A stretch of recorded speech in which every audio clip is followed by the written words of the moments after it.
내 눈이 눈물에 상하며 이런 제목으로 예레미야가 강의 말씀을 이어가도록 하겠습니다.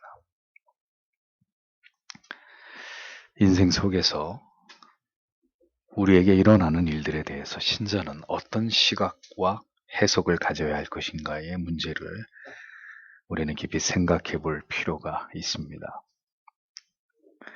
대부분의 사람들은 모든 문제들을 사람의 관점에서 바라보고 생각하고 판단을 하게 되죠. 지금 당면한 이 문제가 나에게 어떤 영향을 미칠지를 가장 먼저 생각하게 됩니다.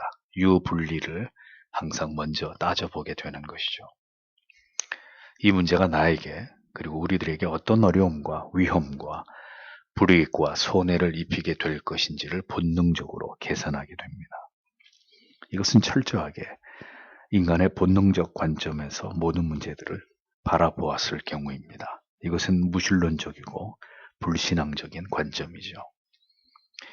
그러나 신앙을 가진 하나님의 사람들은 이와는 조금 다른 관점에서 접근할 필요가 있습니다.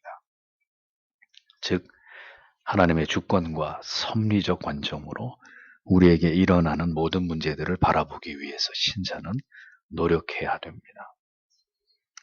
우리의 삶에 이 문제가 어떤 악영향을 미칠지를 생각하기에 앞서서 왜 하나님께서 이러한 일들을 행하셨는지, 먼저는 이 모든 일들을 통해서 드러내고자 하시는 하나님의 뜻을 이해하고 깨달으며 이 모든 일들에 대해서 우리가 믿음으로 하나님 앞에서 어떻게 반응해야 되는지를 숙고해야 되는 것입니다. 신자는 이런 일들이 동물적인 반사신경처럼 영혼 안에서 작동하는 자들이 되어야 합니다. 그것이 바로 신앙의 생각이고 신본주의적인 신앙을 붙들고 살아가는 성도의 삶이기 때문입니다. 결국 이러한 고난에 대한 해석과 반응에서 믿음의 진위와 그 깊이의 차이가 나타나는 것이고, 경건한 하나님의 사람들일수록에 이러한 고난과 괴로움 속에서 자기를 생각하기보다는 더 하나님께 깊이 그 마음이 이입되어서 때로는 비통한 슬픔과 마음이 타들어가는 안타까움과 심한 눌림을 경험하게 되기도 하는 것입니다. 재앙 같은 하나님의 징계들을 신자는 어떻게 바라볼 것이며, 그러한 어려움 속에서 우리가 품어야 될 마음과 정서는 무엇인지, 하나님의 사람 선지자 예레미야는 자기의 조국에 임한 하나님의 처절한 징계를 어떻게 온몸과 마음과 그 영혼으로 받아들였는지를 오늘도 하나님의 말씀 안에서 깊이 그것을 들여다보기를 원합니다. 11절 말씀을 다시 보겠습니다. 내 눈들이 눈물들로 인하여 쇠하였다. 내 내장들이 붉어졌다. 내 간이 땅에 쏟아졌다. 내 백성의 딸의 파괴로 인하여, 그리고 성읍의 광장들에서 젖을 먹는 어린아이의 실신으로 인하여, 이렇게 기록이 되어 있습니다. 선지자의 마음 가득 내려앉은 감정은 견디기 힘든 슬픔이었습니다. 눈물의 선지자 예레미야는 두 눈이 진물로 지도록 울고 또 울었습니다. 모든 유다 백성들을 대신해서 그가 그렇게 하나님 앞에서 통곡을 하고 있었습니다. 그 같은 징계와 고통을 당하고도 왜 이러한 고난을 당해야 되는지조차 알지 못하는 대부분의 유다 백성들을 바라보는 선지자에게 가슴을 찢는 비통함 말고 또 무엇이 남아 있었겠습니까? 선지자는 자신의 조국과 민족이 당한 이 크나큰 하나님의 징계 앞에서 자신의 눈이 상할 정도로 그렇게 울고 또 울었습니다. 창자가 끓고 간이 땅에 쏟아졌다. 이렇게 자신의 심정을 그는 토로하고 있습니다. 창자가 끓는다라는 표현은 매우 애가 타는 슬픔과 고통을 표현하는 말입니다. 히브리어로 창자는 메라는 단어인데 사람의 내장, 심장, 가슴 등을 총칭하는 그런 단어입니다. 유대인들은 마음, 양심, 영혼의 자리가 전부 다 내장이라고 여겼습니다.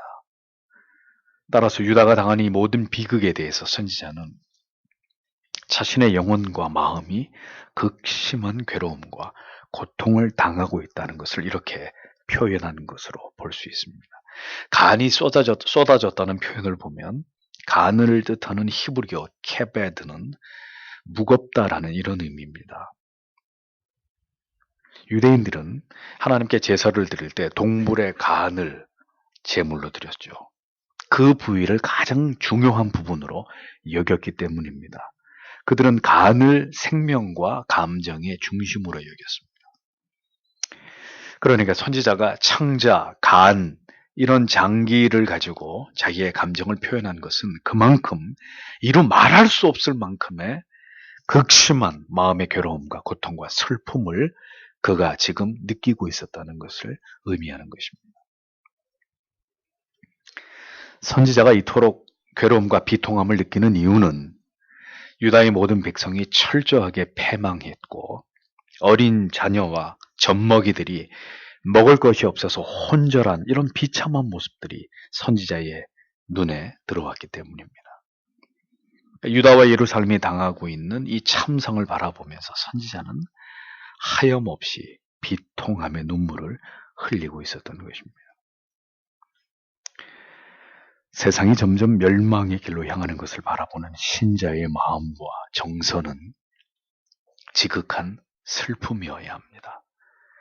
하나님의 사람 예레미야가 유다를 위해서 통곡하고 또 통곡했듯이 지금 이 땅을 바라보는 우리들의 마음, 하나님의 사람들의 마음은 분노와 두려움과 근심이 아니라 마음 가득 밀려온 슬픔이어야 합니다.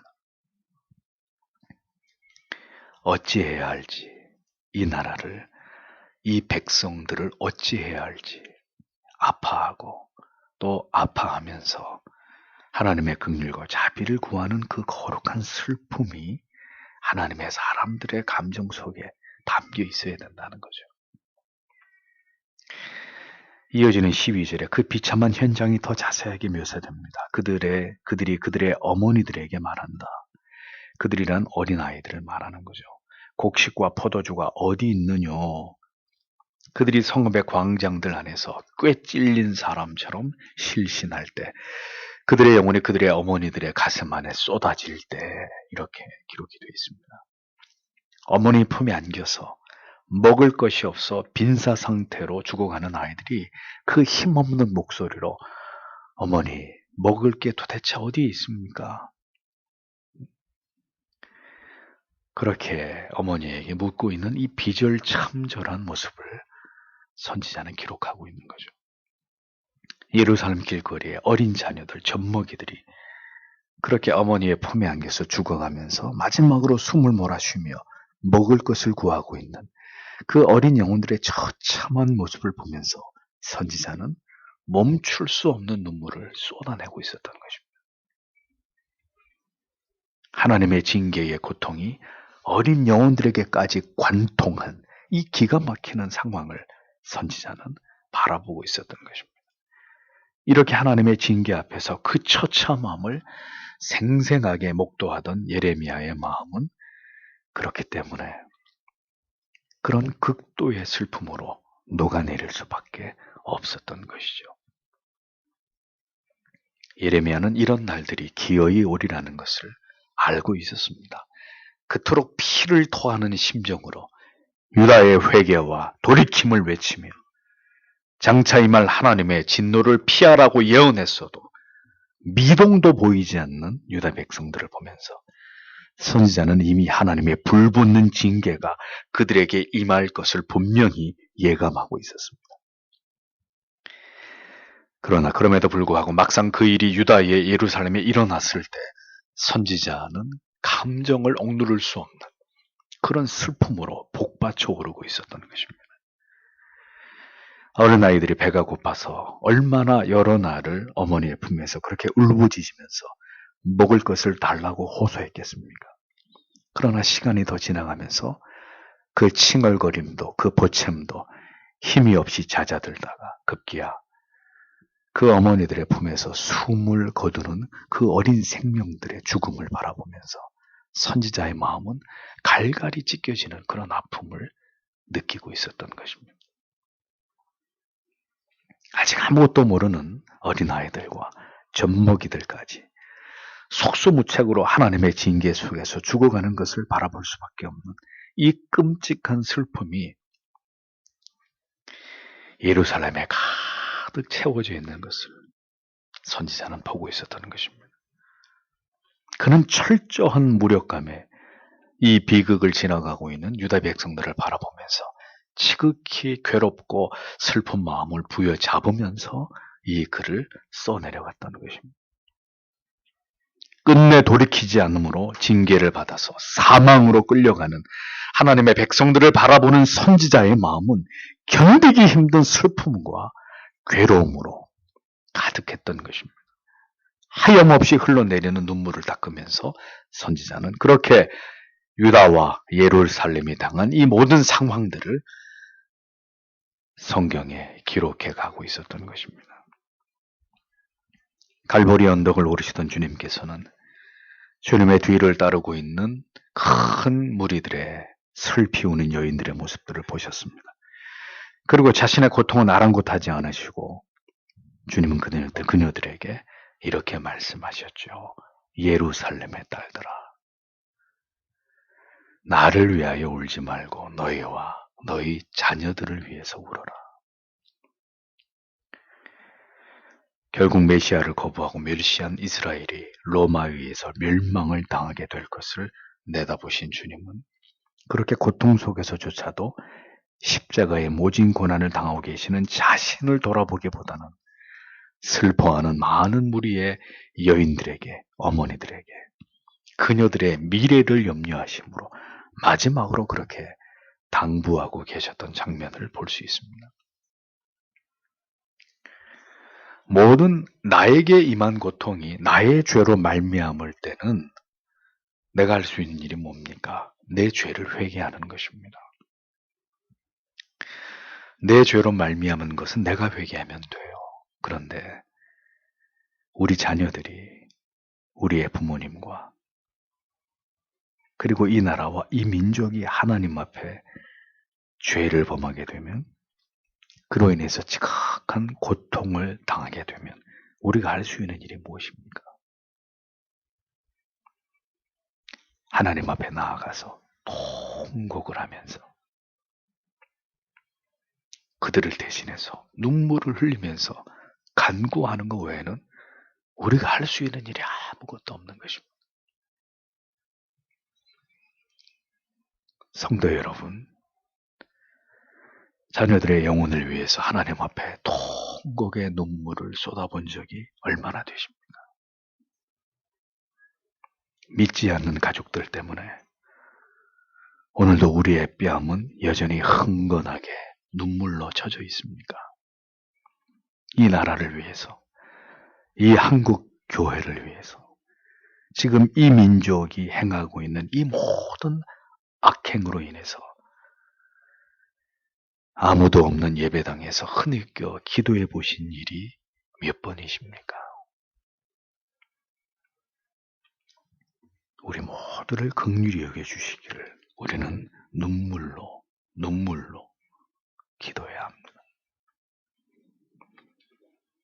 예루살렘아, 예루살렘아, 선지자들을 죽이고 내게 파송된 자들을 돌로 치는 자여, 암탉이 그 새끼를 날개 아래 모음같이 내가 내 자녀를 모으려 한 일이 몇 번이냐.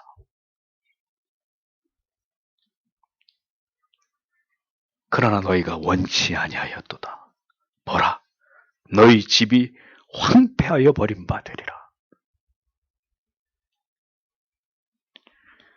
주님께서는 복음을 거부하는 이스라엘 백성들을 바라보시며 슬픔과 탄식 속에서 그렇게 말씀하셨던 것을 볼 수 있습니다. 무엇이 예레미야 선지자를 그토록 애달게 했을까요? 그것은 끝내 유다의 돌이키지 않는 죄악 때문이었습니다. 얼마든지 하나님의 말씀을 듣고 돌이켰다면 이런 날이 기어이 오리라고 그토록 강력하게 백성들에게 촉구하고 경고했어도 이를 듣지 않았던 유다에게 마침내 이와 같은 비극이 일어났을 때 어쩌면 선지자는 인간의 그 지극히 어리석고 무지하고 고집스러운 그의 죄악과 강박함에 대해서 실망하고 분노할 수도 있었을 것입니다. 유다가 이렇게 하나님의 징계를 받게 된 것에 대해서는 분명하게 앞에서 몇 차례 언급한 바대로 하나님의 뜻대로 나라를 이끌어가지 못한 무능하고 어리석은 왕과 관료들, 그리고 하나님의 뜻을 올바로 분별하여 전하지 못한 제사장들과 그리고 거짓 선지자들의 죄가 적지 않았습니다. 그렇다면 예레미야 선지자는 유다를 이 지경으로 만든 자들에 대해서도 분노를 표하면서 그들을 저주할 수도 있었을 것입니다. 그럼에도 불구하고 하나님의 사람 예레미야 선지자는 그들을 원망하거나 그들에게 자신의 분노의 감정을 전혀 쏟아내지 않고 있었습니다. 사랑은 실망하고 분노하는 것이 아닙니다. 그가 그렇게 하나님의 뜻대로 행하지 못하고 순종하지 못하는 모습을 바라보면서 슬퍼하는 것입니다. 마치 그것이 나의 잘못 때문인 것처럼 슬퍼하고 애통해하는 것입니다. 그것이 예수 그리스도께서 우리에게 보여주신 사랑이기 때문입니다. 예레미야는 오직 이 모든 상황에서 지극한 슬픔과 비통한 심정만을 드러내고 있었을 뿐입니다. 창자가 끓어오르고 간이 땅에 쏟아지는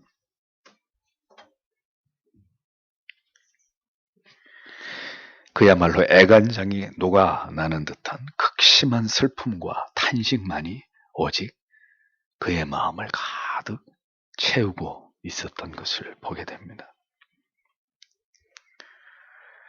하나님의 징계가 마침내 우리에게 부어질 때 우리의 모든 삶의 기반이 흔들리고 불안과 근심과 두려움에 우리가 휩싸이게 될 때 성도 여러분, 우리의 마음은, 우리의 감정은 어떻게 반응하는 것이 가장 하나님의 뜻에 합당한 것인지를 생각해 보셨습니까?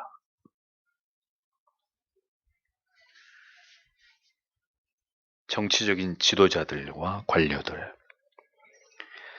자신들의 잘못을 인정할 줄 모르는 그들의 말과 행동에 대해서 우리는 분명히 분노하게 되고 마음이 상하게 됩니다. 그럼에도 불구하고 우리는 사람에 대한 분노와 실망 그 넘어서 우리가 바라보아야 하는 것은 하나님의 마음입니다. 그리고 여전히 미련하고 어리석어서 이 모든 어려움 속에서도 여전히 하나님의 뜻에 올바로 부응하지 못하고 있는 우리 자신의 모습과 그리고 더 악을 향해 치닫고 있는 이 세상을 바라보면서 우리에게는 거룩한 슬픔이 우리 영혼에 채워져야 되는 것입니다. 어떻게 하다가 교회가, 이 사회가, 이 나라가 이러한 지경에 이르게 된 것인지, 우리의 마음에 복받쳐 오르는 비통함이 죄악과 전염병으로 창궐한 오늘의 세상을 바라보는 그런 하나님의 사람들에게 있어야 하는 것입니다. 우리가 하나님의 주권과 섭리를 믿는 사람들이라면 이전에도 그랬고 지금도 동일하게 나라가 이처럼 흔들리고 혼란스럽고 어려움에 빠졌을 때 우리는 하나님을 바라보아야 합니다. 그리고 왜 하나님께서 이 같은 일들을 행하시는지에 대해서 철저하게 우리 자신과 교회와 이 땅을 돌아보는 일들이 우리에게 필요한 것입니다. 이 어려움 속에서 분노와 증오와 적개심을 품는 일들을 버리고 비난과 폭언을 멈추고 깊이 우리 자신을 돌아보는 시간을 가져야 한다는 것이죠. 여러분, 세상 사람들에게는 신천지나 교회나 매 한 가지입니다. 몰래 숨어서 집회를 갖는 이단들이나 정부의 방침에 협조하지 않는 교회나 그들이 보기에는 모두 광신도 집단으로밖에 여겨지지 않는 것입니다. 그들은 우리를 증오할지라도 우리는, 성도는 이 세상과 하나님을 알지 못하는 영혼들에 대한 한없는 긍휼과 불쌍히 여기는 마음이 있어야 하는 것입니다. 저들은 하나님에 대해서 무지하기 때문에 저렇게 폭언과 저주를 멈추지 않는 것이라는 것을 우리는 깊이 헤아릴 수 있어야 합니다. 우리는 오늘까지 우리가 걸어온 길, 우리의 신앙의 모든 내용들을 점검하고 이 땅에서 일어난 모든 사악한 일들을 회개하는 마음을 가져야 합니다. 조용한 시간, 말씀과 기도로 하나님께로 나아가서 하나님께서 우리에게 부어주시는 마음을 우리 모두가 느낄 수 있어야 하는 것이죠. 누가 하나님의 마음을 헤아리겠습니까?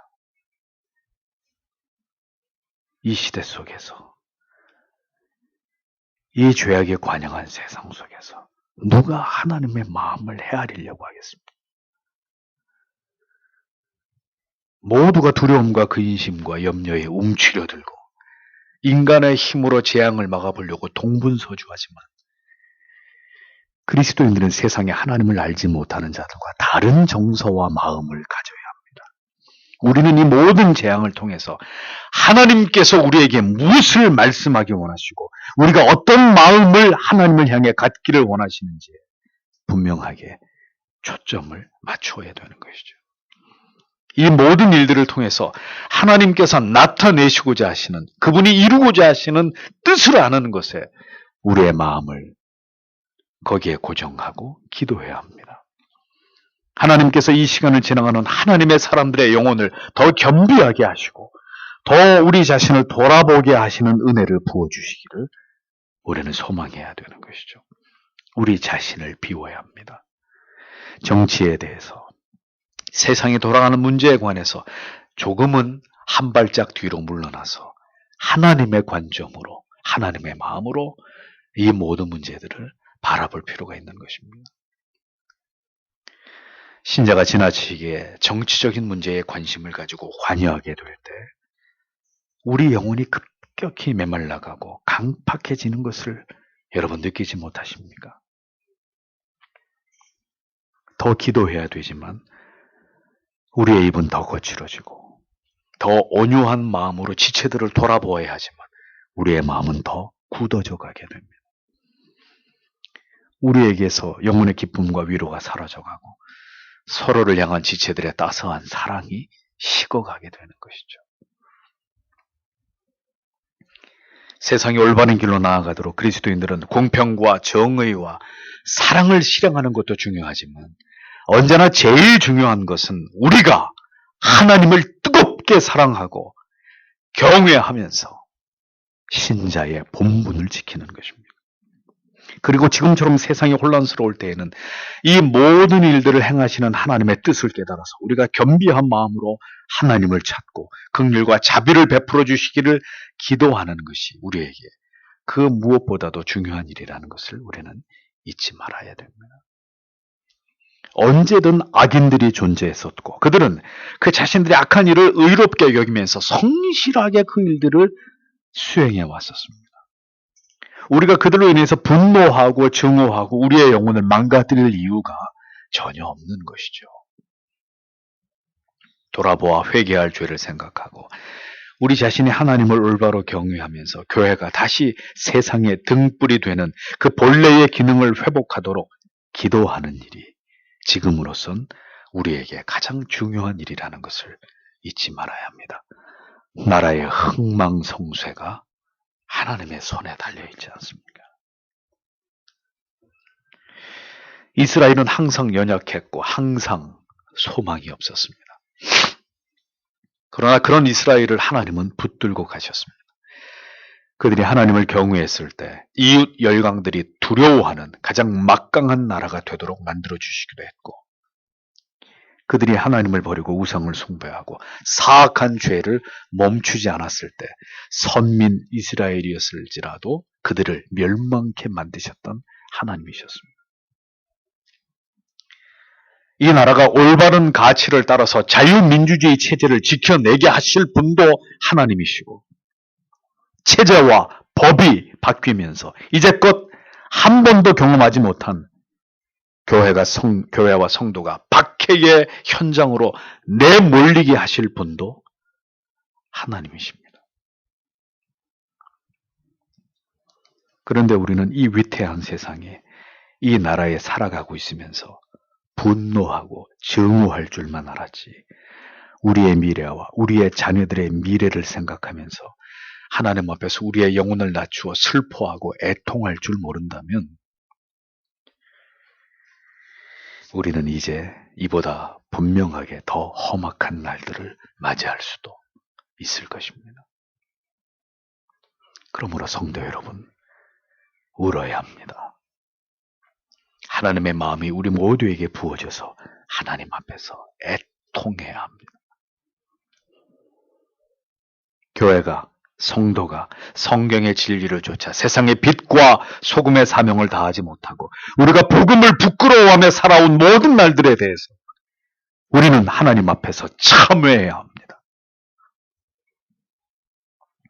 하나님께서 우리의 마음을 깊이 만지신다는 증거는 우리의 마음이 물처럼 녹아내려서 이 나라의 죄와 우리들의 모든 죄에 대해서 지극히 낮아진 마음을 갖게 되고 우리 영혼에 하나님께서 주시는 깊은 슬픔이 깃들게 되는 것입니다. 하나님께서 지금 우리들에게 원하시는 것은 비통함 속에서 하나님께 올려드리는 눈물의 기도입니다.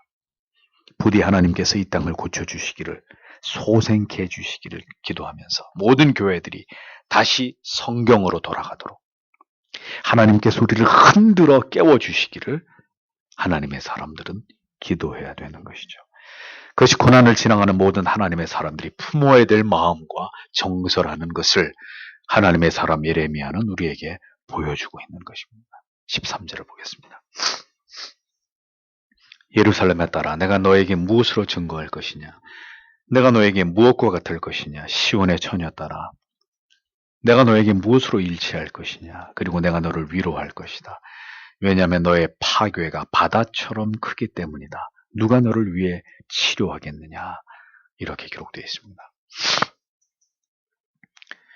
하나님의 진노하심으로 처참히 파괴된 예루살렘을 향한 선지자의 연민과 탄원이 이어지고 있습니다. 예루살렘에 임한 하나님의 진노하심에 대해서 선지자는 공감을 나타내면서 그 극심한 고통에 대해서는 어떤 위로도 도움이 될 수 없음에 대해서 예레미야는 강조하고 있습니다. 유다와 예루살렘에 임한 비극은 그 무엇과도 비교될 수 없음을 선지자는 강조합니다. 또한 그 누구도 이 고통에 대해서 위로할 자가 없고 이것을 회복시킬 자가 없다는 사실에 대해서 지적하고 있습니다. 파괴됨의 규모가 가히 바다와 같다는 말에서 우리는 하나님의 징계의 권능과 그 범위에 완전히 압도당하게 됩니다. 하나님께서 진노하실 때 이 땅에 어떤 일이 일어나게 되는지를 선명하게 깨닫게 됩니다. 하나님께서 그 백성을 징계하실 때, 그들을 파괴하실 때 누구도 그것을 막을 수 없고 어떤 위로도 도움이 될 수 없다는 것을 성경은 분명히 말씀합니다. 하나님께서 모든 것을 파괴하고자 마음을 먹으실 때 인생은 철저하게 파괴될 수밖에 없습니다. 그 파괴의 정도가 바다와 같다는 의미는 손을 쓸 수 없을 만큼의 완전하고 절대적인 파괴를 의미하는 것입니다. 하나님을 떠날 때, 우리가 하나님과 멀어질 때 그것은 하나님의 자녀들에게 상상할 수 없는 결과를 초래하게 됨을 우리는 잊지 말아야 되는 것이죠. 기독교의 신앙은 하나님의 사랑만을 믿고 수납하고 환영하는 것이 아닙니다. 하나님의 공의와 그 심판에 대한 두려움과 진노하심으로 인한 징계까지를 함께 믿고 기꺼이 이것을 받아들이는 것을 뜻합니다. 하나님께서 아브라함과 언약을 맺으실 때 어떻게 하셨습니까? 짐승을 둘로 쪼개어 놓고 그 짐승을 쪼개어 벌려놓고 그 사이를 지나가게 하셨습니다. 하나님과 언약을 어길 시에 이 쪼개어진 짐승처럼 하나님의 진노와 징계에 직면하게 되리라는 것을 절대로 잊어버리지 않도록 하나님이 그렇게 하셨습니다. 하나님을 두려워하지 않기 때문에 그런 교인들이 이 시대의 교회 안에 허다하기 때문에 마음대로 하나님의 율법을 어기고 하나님의 진노를 두려워하지 않고 하나님을 우습게 여기며 하나님보다 다른 대상을 더 두려워하는 어리석음에서 벗어나지 못하는 것입니다.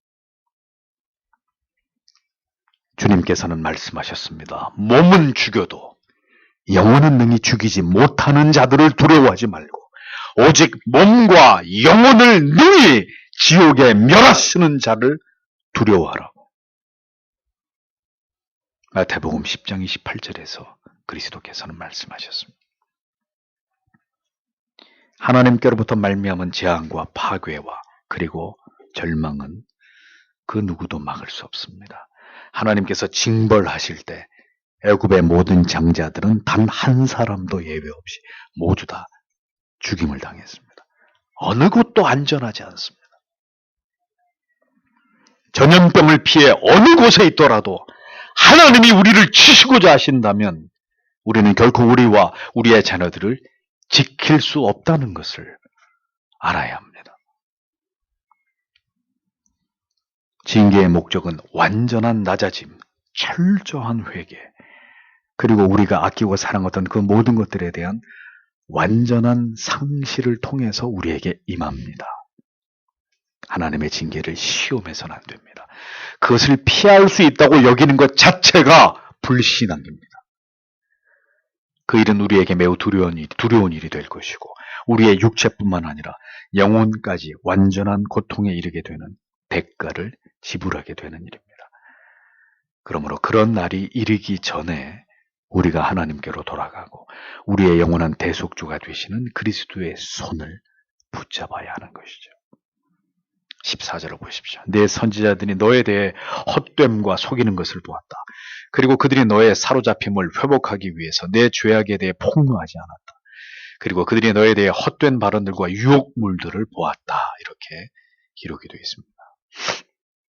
예레미야 선지자는 9절에서도 여호와 하나님의 묵시를 받지 못하는 무능하고 부패한 선지자들을 질타했습니다. 6절에서는 왕과 제사장을 하나님께서 멸시하셨다는 사실을 밝히고 있습니다. 선지자는 다시 이곳에서 거짓 선지자들이 유다의 멸망을 부채질한 그 악함에 대해서 신랄하게 고발하고 있는 것을 보게 됩니다. 예레미야는 거짓 선지자들이 헛되고 어리석은 묵시를 보았다고 기록합니다. 헛되고 어리석은 묵시란 뭘 의미합니까? 여기서 헛된이라고 번역된 히브리어 샤웨는 헛됨, 허무 이런 의미입니다. 어리석은이라고 번역된 히브리어 타펠 이 단어는 우둔한, 거짓된, 몸이 건조한, 가치 없는 이런 의미를 담고 있습니다. 다른 번역에는 여기서 헛됨과 망상, 망상과 거짓 이런 말들로 표현이 됐습니다. 그런데 잘 보십시오. 여기서 네 선지자들이라고 예레미야가 기록하고 있습니다. 네 선지자들. 이 말의 의미는 거짓 선지자들의 헛된 가르침과 거짓된 묵시를 선포한 것을 누가? 유다 백성들이 좋아했다는 것입니다. 하나님께서 주시지 않은 묵시를 말하였고 자기들의 상상력을 발휘해서 거짓되고 헛된 말들을 유다 백성들에게 선동할 때 유다의 모든 백성들이 어리석게도 그런 자들을 자기들의 선지자로 믿고 추종했다는 것입니다. 그래서 네 선지자라고 예레미야 선지자가 표현했던 것이죠. 예레미야 선지자는 그들이 전한 메시지를 거짓 경고, 미혹해 할 것이라고 일갈하고 있습니다. 그들은 하나님의 뜻을 구하는 척했고 그것을 유다 백성들에게 전하는 척했습니다. 그러나 그들이 본 것은 하나님께서 그들에게 주신 바 없는 어리석고 거짓된 가증한 묵시였단 말이죠. 하나님이 계시를 주신 바 없는, 그래서 자기들이 지어낸 전능자의 뜻을 전달하는 척 했으나 전혀 그들이 전하는 것은 하나님의 뜻과는 무관한 것들이었단 말이죠. 그들의 묵시란 모두 그들의 생각 속에서 비롯된 상상력의 결과물이었을 뿐이라는 것. 오늘날 하나님께 직통 계시를 받았다는 자들이 거짓된 말로 짓거리는 것처럼 그와 유사한 그런 가치에 불과했다는 것이죠. 그들은 그들 자신이 지어낸 그럴듯한 말들로 유다 백성들이 듣기에 좋은 말들만 전하였습니다. 그것으로 그들은 막대한 이득을 차렸고, 그렇게 거짓된 그들의 묵시를 듣는 동안 많은 유다의 백성들은 점점 하나님께로부터 멀어지기 시작했고, 급기야 하나님을 떠나서 우상을 숭배하는 신앙으로 병들어 버리게 된 것을 보게 됩니다. 바른 진리를 듣지 않을 때, 성경을 통해 바른 진리를 듣지 않을 때 사람들은 사이비 이단의 거짓된 가르침이나 세상에서 비롯된 인본주의적인 유물론적 이념과 철학과 사상을 쫓아가는 오를 범하게 되어 있습니다. 여전히 자신 안에 깊이 뿌리내려 있는 인간 중심의 사악하고 부패한 이 정신의 실체를 깨닫지 못하는 거예요.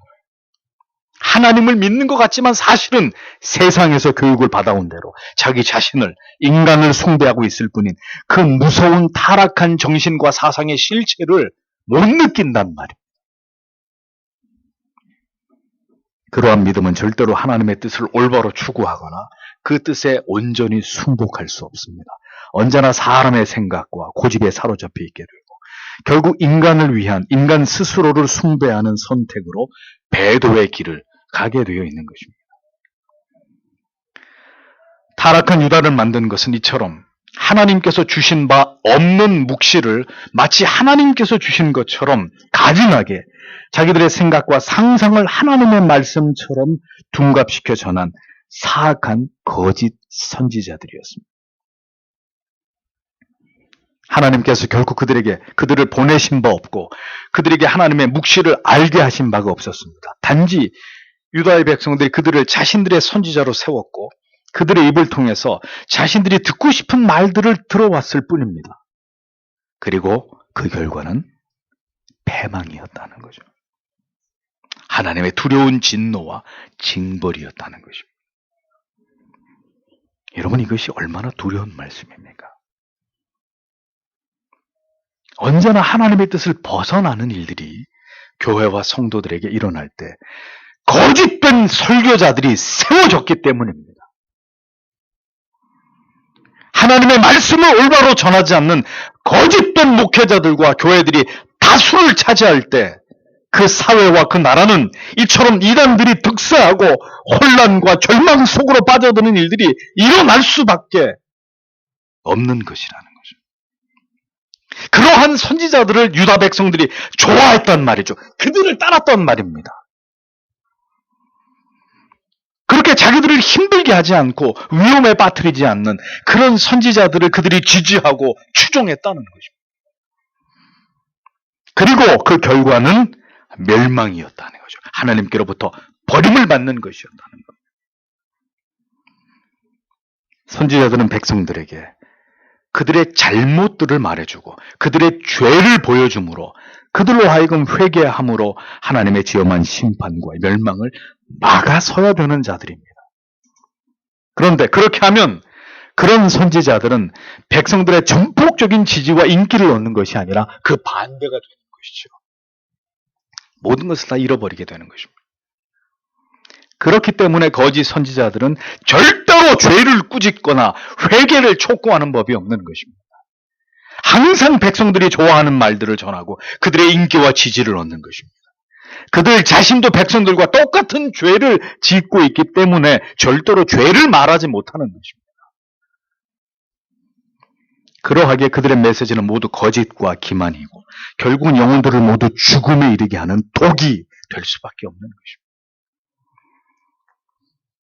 예레미야는 그 거짓 선지자들을 꾸짖으면서 내 죄악을 드러내어서 내 사로잡힌 것을 돌이키지 못하여도다. 누가? 거짓 선지자들이 지적하고 있는 거죠. 그들은 너의 죄를 드러내지 못한다. 너의 죄를 끊어낼 수 없는 자들이다.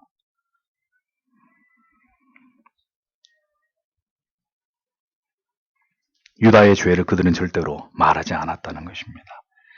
자기들이 거짓말을 말하면서 거짓말하지 말라고 말할 수 없는 것이고, 자기들이 돈을 사랑하면서 돈을 사랑하지 말라고 말할 수 없는 것입니다.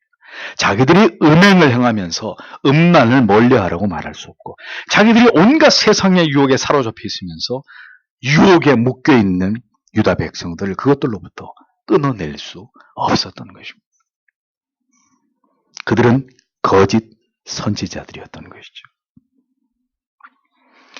하나님의 말씀을 맡은 자들의 가장 중요한 책무는 하나님의 뜻을 말씀을 통해서 그 백성들에게 전달하는 것입니다.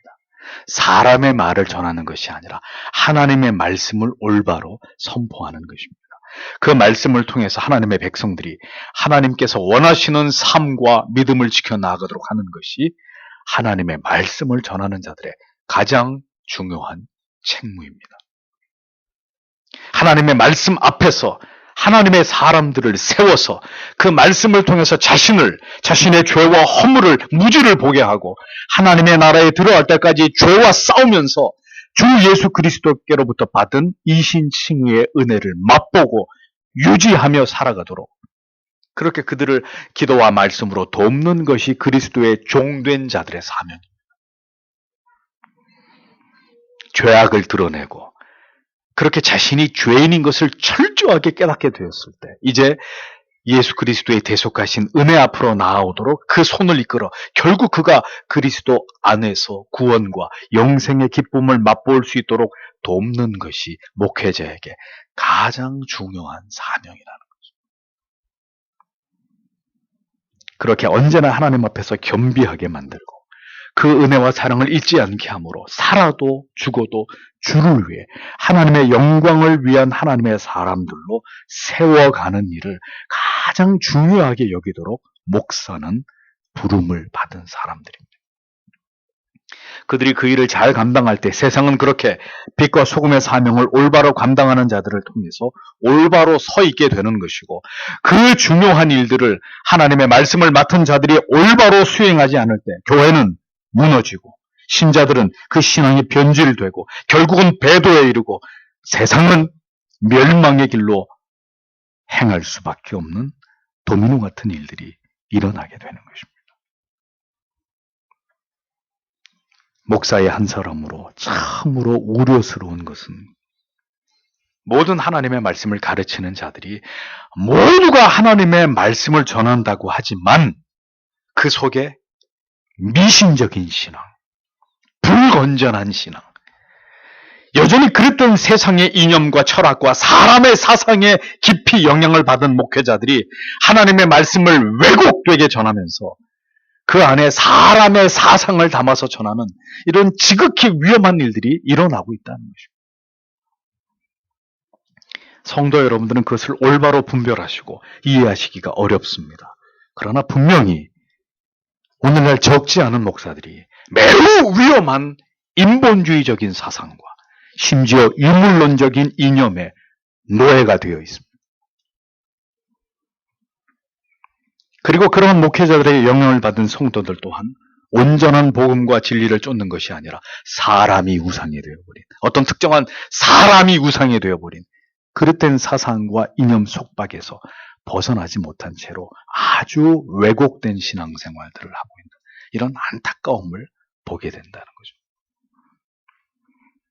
저는 생각합니다. 회심에 준한 영혼의 근본적인 변화가 일어나지 않는 한 그러한 영혼 가운데 올바른 성경적 진리와 가치관이 각인되는 것은 불가능하다. 언제나 하나님의 바른 진리와 교리가 올바른 설교자들에게서 선포되고 가르쳐졌을 때 신앙은 부흥기가 찾아왔습니다. 그러나 올바른 설교자들이, 신학자들이 소멸될 때 교회와 세상은 더 혼란스러움 속으로 빠져들게 되었고 결국은 성경과 올바른 신앙에서 이탈함으로 심각한 영적인 위기의 상황을 만들어내는 그런 결과에 이르게 되었습니다. 그리고 이단들이 창궐한 그런 일들을 만들어내게 되는 역사가 우리에게 그것을 보여주고 있는 거죠. 유다 역시 예외가 아니었습니다. 하나님께서 주시지 않은 묵시, 하나님이 인정하시지 않는 설교를 전하는 거짓된 선지자들에 의해서 결국 유다는 패망하게 된 것입니다. 하나님의 말씀이 올바로 선포된다는 것은 이토록 중요한 의미를 갖는 것입니다. 우리가 하나님 앞에서 살게 될 것이냐, 모두 다 멸망을 당할 것이냐의 이 문제의 시작은 바로 설교자들, 하나님의 말씀을 맡은 자들에 의해서 비롯될 수 있다는 것을 우리는 절대로 가볍게 여겨서는 안 됩니다. 그래서 우리가 신학교를 위해서 기도해야 합니다. 신학교가 부패하고 타락하고 좌경화되지 않기를 기도해야 되는 것입니다. 이미 신학교에서 동성애를 지지하는 자들이 일어나고 동성애를 찬양하는 신학자들이 강단에서 학생들을 가르치는 썩어 빠진 일들이 일어나고 있지 않습니까? 한국 교회가 앞으로 어떻게 될까요? 15절을 보겠습니다.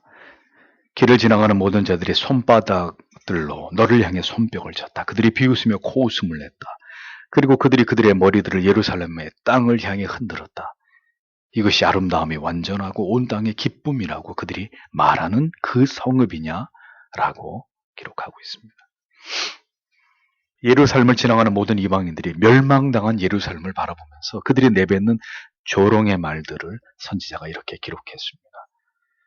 예루살렘은 온전한 영광이 머물던 곳이었고 천하의 즐거움이 가득한 곳으로 자타가 인정하는 곳이었습니다. 그곳은 하나님의 임재가 있는 곳이었고 그 하나님을 경배하면서 다른 민족들은 절대로 알 길이 없는 환희와 즐거움을 이스라엘 백성들이 맛보던 곳이었습니다. 이것은 이방인들조차도 잘 알고 있었던 바였습니다. 그러나 바벨론에 의해서 모든 것들이 유린되어 버린 지금 그들은 이 멸망당한 예루살렘을 보면서 박수를 쳤단 말이죠. 그 찬란했던 과거의 영광과 환희가 모두 사라져버린 폐허를 보면서 그들은 마음껏 조롱과 비소를 날리고 있었다고 성경은 적고 있습니다. 하나님의 영광이 떠나버린 예루살렘, 그것은 더 이상 그 아름답고 영광스러웠던 하나님의 성이 아니었습니다. 이러한 모든 일들은 이미 예레미야가 이러한 멸망에 이르기 전에 유다 백성들에게 누누이 예언한 바였습니다. 그럼에도 불구하고 그들은 이 예레미야의 절규를 듣지 않았고 그 모든 예언은 지금 현실이 되어버린 것입니다. 그때나 지금이나 사람들은 하나님의 경고를 예사로 여깁니다. 그리고 돌이키지 않습니다. 자신을 깊이 돌아보지 않습니다. 하나님께서 우리에게 찾아오지 않으실 때 인간은 그래서 언제나 사람의 생각에만 고집되고 거기에 머물게 되는 것입니다. 그 이상을 절대로 보지 못하게 되는 거예요. 그래서 그 아둔함과 어리석음으로 멸망을 자초하는 길로 가는 것입니다. 그것이 하나님을 찾지 않으며 우리의 영혼이 단단한 돌처럼 굳어지기까지 우리가 하나님의 말씀과 기도를 사모하지 않은 결과라는 거죠. 하나님께서 우리를 잊으실 때, 우리에 대해서 진노하실 때, 우리의 모든 오늘의 영광과 자유와 이 모든 것들이 어느 날 다 하나님을 알지 못하는 자들로부터 조롱과 멸시와 조소의 대상으로 돌변할 수 있다는 것을 기억하셔야 합니다. 한때는 잘 살았던 나라들 가운데 여러분 지금 빈궁함에 허덕이는 나라들을 우리가 종종 입에 올리지 않습니까? 우리가 하나님을 찾지 않는다면 그 나라들 가운데 대한민국이 포함되지 않으리라고 누가 장담할 수 있겠습니까? 한때는 부족함이 없던 우리가 풍요로움이 무엇인지 더 이상 맛볼 수 없는 상황에 이르게 되지 말라는 법이 도대체 어디에 있습니까? 교회가 신천지 같은 삼류 이단 사이비와 동일한 취급을 당하고 있는 오늘의 현실을 보십시오. 참으로 참담하고 비통하기 이를 데 없습니다. 사이비 이단 집단의 모임이나 교회 예배 모임이나 불신자들이 보기에는 모두 이 상황에서 어리석고 미련한 짓으로밖에 비춰지지 않는 것입니다. 어떻게 하다가 교회가 이 지경까지 이르게 되었는가? 교회 공적 예배의 가치가 연일 정치인들이나 TV 언론인들에게 질타와 우려의 대상으로 전락돼 버린 오늘의 모습을 보십시오.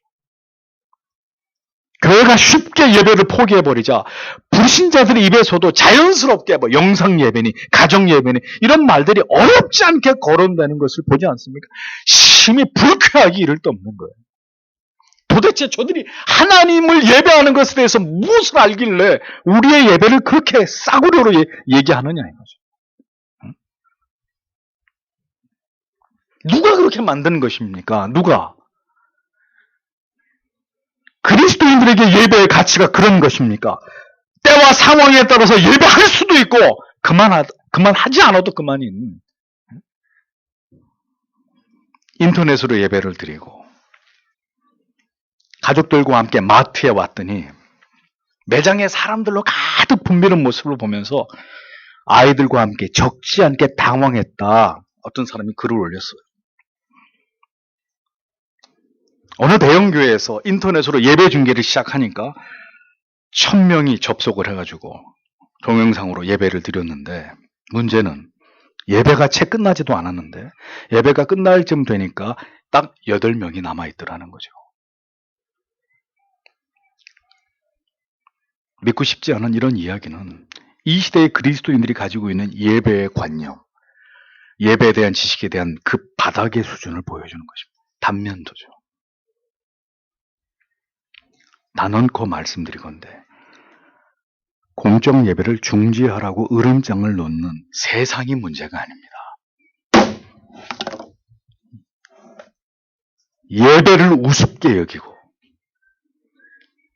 하나님께 드리는 예배를 거짓되고 가증한 그런 방식의 예배로 전환한 가짜 교회, 가짜 목사들, 기독교를 망치는 주범들입니다. 저들의 잘못이 아니에요. 왜 우리가 기독교인인 것을 점점 부끄러워해야 합니까? 이 땅에 기독교가 들어와서 이룩한 이 아름다운 업적들을 보십시오. 개신교 선교사들이 세운 학교, 병원, 여러 사회시설들, 심지어 한글 보급에 지대한 공을 한 것도 이 땅에 세워진 개신교회들 덕분입니다. 여러분, 우리나라에 최초로 앰뷸런스를 도입한 사람이 누군지 아십니까? 호남 지역에 파송된 한 외국인 선교사의 아들, 지금 세브란스에 근무하고 있어요. 한 외국인 선교사 아들 덕분입니다. 아버지가 한국에서 선교사로 일하시다 교통사고를 당했는데 병원으로 일찍만 옮겨지셨어도 살 수 있었는데 그 아버지가 그렇게 떠나는 모습을 보고 그 아들이 이 나라에 선진화된 의료시설을 가져와야 되겠다. 그렇게 마음먹고 그가 최초로 우리나라에 도입한 게 구급차입니다. 그렇게 이 땅에 계신 교회는 국가 발전을 위해서 많은 일들에 이바지했습니다. 점점 경제가 나아지면서 한국 교회 위상도 사회적으로 높아졌던 것이 사실입니다. 그러나 부실한 신학과 교리적 기초 없이 고속으로 성장한 한국 교회는 성경에서 급격히 벗어나기 시작했고 신학은 변질되기 시작했습니다. 오순절 신비주의, 은사주의, 그리고 기복주의, 형통주의 신학이 주류를 이루게 되었고 사람들은 자기를 위해 하나의 종교처럼 기독교를 여길 뿐 하나님의 주권과 통치에 순복하면서 오직 하나님께 영광을 돌리며 하나님을 기쁘시게 하기 위한 목적의 교회를 다니지 않습니다. 그렇게 한국의 개신교회는 변질되어 가는 것입니다. 그런 신앙으로는 결코 올바른 신앙의 도를 지킬 수 없고 결국 이 지경에 이를 수밖에 없는 한계를 드러내게 된 것입니다. 이제 사람들은 다시 말씀드리지만 신천지와 교회를 동일시합니다. 예배를 고집하는 교회들을 광신도들의 집단으로 여기면서 예배를 중단하라고 고래고래 고함을 지릅니다. 그렇게 이제 우리가 멸시와 조롱을 당하는 상황이 되어버린 것이죠. 하나님을 버린 참된 성경의 가치를 포기한 교회와 신자들은 그렇게 땅에 떨어져 사람들에게 짓밟힐 뿐인 하찮은 존재로 전락될 뿐임을 여러분 우리는 더 느끼잖아요. 이것을 매우 엄중하게 생각해야 합니다. 세상에서 우리는 뭘 기대했습니까? 혹자는 교회가 세상에 피해를 주면 안 되고 교회의 사회적 이미지를 생각해야 될 때라고 이런 얘기를 합니다. 성경을 제발 두 눈을 똑똑히 뜨고 좀 보았으면 좋겠습니다. 세상이 교회를 칭찬하고 교회와 좋은 관계를 유지하자고 말한 적을 보셨습니까? 종교개혁 이후에 영국과 프랑스를 비롯한 유럽의 왕들은 언제나 정치적으로 교회를 이용할 뿐이었습니다. 달면 삼키고 쓰면 뱉어버리는 거죠. 정치적으로 개신교 편을 들어주는 게 자기들의 왕권에 정치적으로 유리하다 싶으면 개신교의 손을 들어줬고, 다시 가톨릭의 손을 들어주는 것이 유리하면 개신교를 박해했습니다. 세상은 그런 것입니다. 교회의 존재가 언제나 자신들에게 위협과 불이익이 된다고 판단되면 언제든 이빨을 드러내고 발톱을 세우는 것이 세상 사람, 세상의 정치인들이에요. 언제나 비웃고 조롱하고 멸시하고 교회가 무너질 때 박장대소하는 자들이 세상 사람들이란 말이에요. 교회는 절대로 세상과 좋은 관계를 맺어야 되는 단체로 취급되어서는 안 됩니다. 그것은 불가능한 일입니다.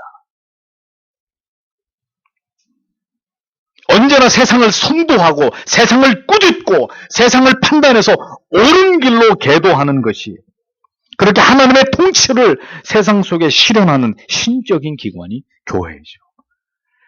그 본질과 기능을 다 잃어버렸기 때문에 이런 참담한 상황이 벌어지는 것입니다. 참된 예배관과 교회관이 무너진 교회들이 허다한 시대에 더 말할 나위가 없지만 참으로 안타까운 세월이 흘러가고 있는 것입니다. 예루살렘을 향한 그 조롱과 웃음, 비웃음과 박수 소리가 이제 우리를 향하게 될 날이 그리 머지 않았단 말이에요. 인터넷에 들어와서 댓글들을 보십시오. 제발 이 개독교인들 다 망해버려라. 아주 섬찟섬찟한 댓글들이 줄을 이어 있습니다. 우리에게 닥칠 날이 머지 않았습니다. 성도 여러분, 기억하십시오. 16절에 내 모든 원수들이 너를 향해 그들의 입을 열었다. 그들이 비웃음을 쳤다. 그리고 그들이 이를 갈았다. 그들이 말했다. 우리가 확실히 삼켰다. 이것은 우리가 그것을 기대했던 그날이다. 우리가 찾았다. 우리가 보았다라고 기록하고 있습니다. 유다를, 예루살렘을 비웃는 조롱하는 이방인들의 소리가 하늘을 찌르고 있었습니다. 그들은 예루살렘의 멸망에 쾌재를 부르고 있었습니다.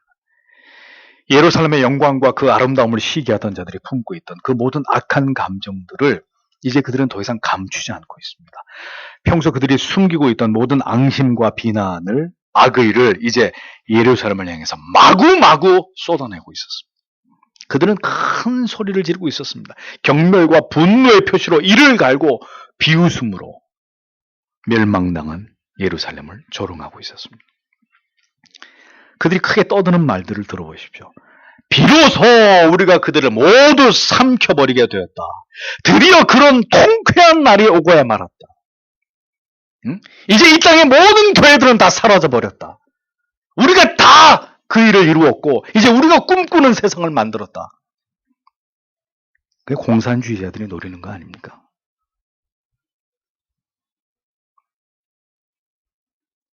저놈들이 망하는 것을 보는 것이 내 소원이었는데 이제 그날이 마침내 왔으니 과연 우리가 그 일을 해내고야 말았다. 성도 여러분, 세상은 교회가 흥왕하는 것을, 성도들이 평화롭고 행복한 날들을 살아가는 것을 과히 좋아하지 않습니다. 우리가 천국을, 영생을 말하면서 이 땅의 가치들을 비우는 것을 가장 못마땅해 하는 사람들이 저 사람들이에요.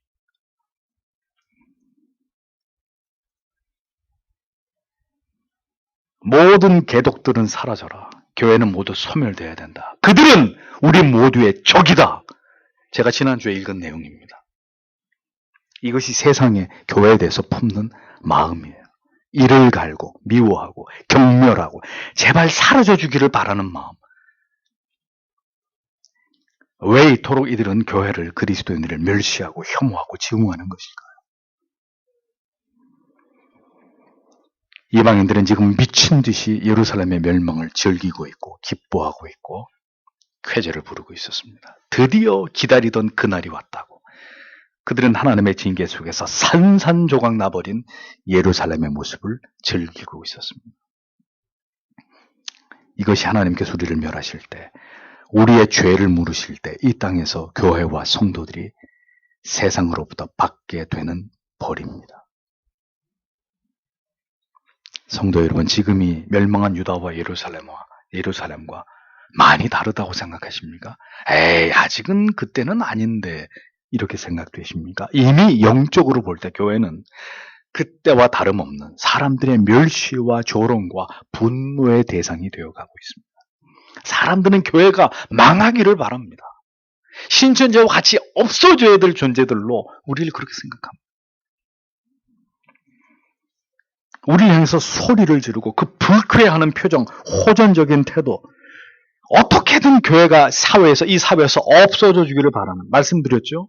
교회가 상가에 이렇게 임대에 들어가려면 쉽지 않습니다, 이제. 교회가 들어오는 것을, 무당이 들어오는 것과 같이 취급합니다, 목사님. 라고 어떤 부동산 하시는 분이 저에게 얘기해 주더라고요.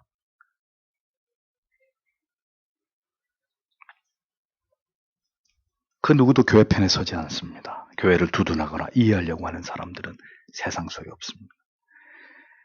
그렇게 우리가 하나님을 버리고 진리의 가치를 업신여길 때 우리는 이제 이 세상으로부터 우리가 당하게 되는 모든 모욕과 조롱과 혐오와 멸시로 고통을 당해야 되는 일들을 자초하게 되는 것입니다.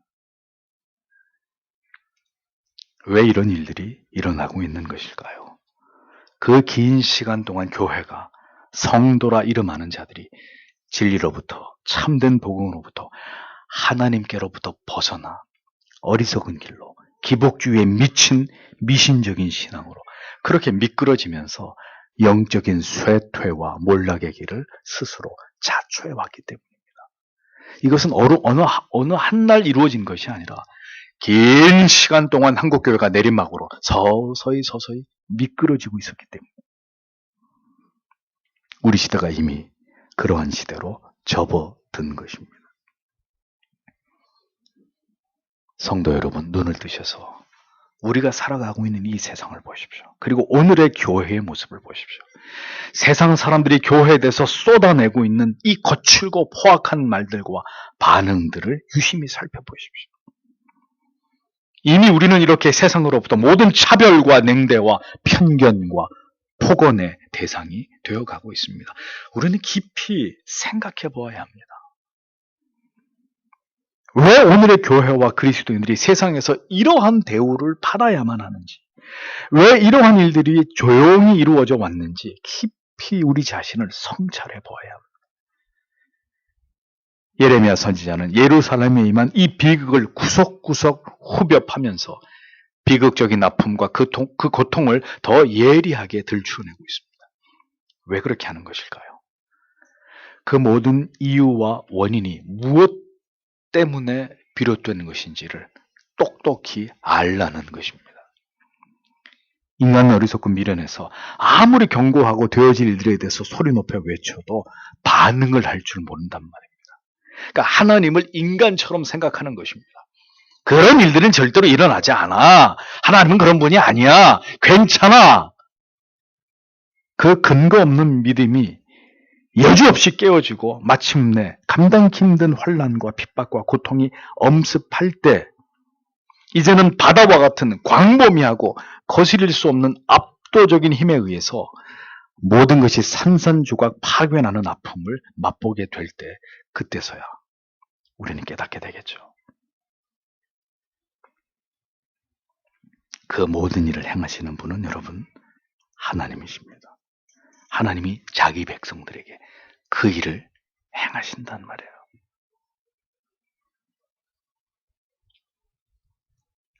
늦기 전에 우리는 하나님의 아들 예수 그리스도께로 피해야 합니다. 그 안에서 그 모든 하나님의 진노가 끝이 날 때까지 하나님의 긍휼과 자비하심을 바라보며 돌이켜 회개하고 또 회개해야 합니다. 세상이 심약하게 변하고 있습니다. 더 이상 교회는 안전하지 않습니다. 이제는 깨달아야 합니다. 의심의 여지가 없이. 우리가 지금 살아가고 있는 이 세상과 이 시대가 순식간에 교회를 박해하고 핍박하는 자들로 돌변할 수 있고, 교회는 평안과 고요함이 아닌 신음소리로 가득한 고통의 현장으로 뒤바뀔 수 있다는 것을 이젠 우리가 인지해야 합니다. 오늘도 주님께서는 죄인들에게 피 묻은 손을 내밀고 계십니다. 그리고 그 피로 씻으셔서 우리를 고치시고 새롭게 하기를 원하십니다. 겸비하여 교회와 성도들이 죄를 통회하며 하나님 앞에 무릎을 꿇는다면 하나님의 자비와 긍휼 안으로 들어올 수 있을 것이고, 그것마저도 거절한다면 이제 교회와 신자는 이제껏 경험한 바 없는 환난의 칼에 삼키움을 당할 수도 있을 것입니다. 나라를 잃어버렸던 서러움도, 그리고 이 한반도가 통째로 공산화될 뻔한 위기도 이미 겪어보았고, 전쟁의 폐허도 경험한 나라가 바로 대한민국입니다. 왜 또다시 그러한 피비린내 나는 고통과 몰락과 패망이 우리에게 찾아오지 않을 것이라고 우리는 생각하고 있는 것인지. 전 세계는 지금 패닉 상태에 빠져 있습니다. 전염병의 공포 앞에서 속수무책으로 유럽의 그 잘나가던 선진국들이 무너져가고 있습니다. 모두 하나님 앞에 그 교만한 무릎을 꿇어야 할 때입니다. 인간을 우상으로 떠받드는 그 인본주의적인 인간의 사악한 사상이, 그리고 반기독적인 정신을 담은 타락한 정치와 제도와 법이 판을 치고 있는 모든 하나님이 세우신 질서와 가치를 뒤바꿔 놓는 이 세상이 이제는 그 지으신 하나님 앞에 무릎을 꿇고 회개를 해야 되는, 하나님 바로 그것을 모든 하나님의 사람들에게 요청하고 계신다는 것을 우리가 기억해야 되는 것이죠.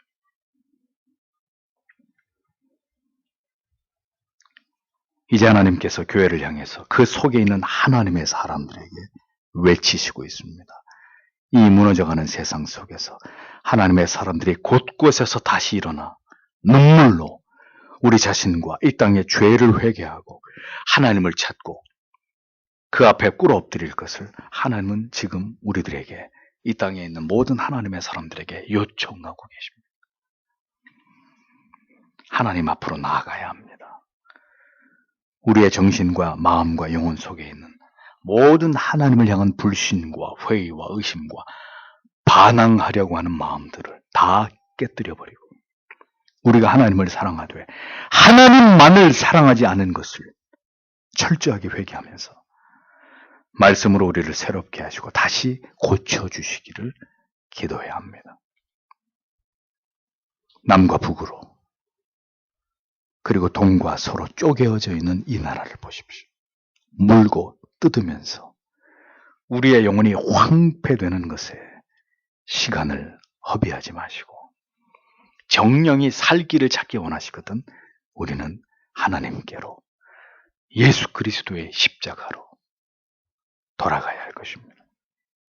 그것이 이 어려운 시절에 이 무거운 말씀을 우리가 뼈에 새기며 들어야만 되는 그 이유가 되는 것이죠.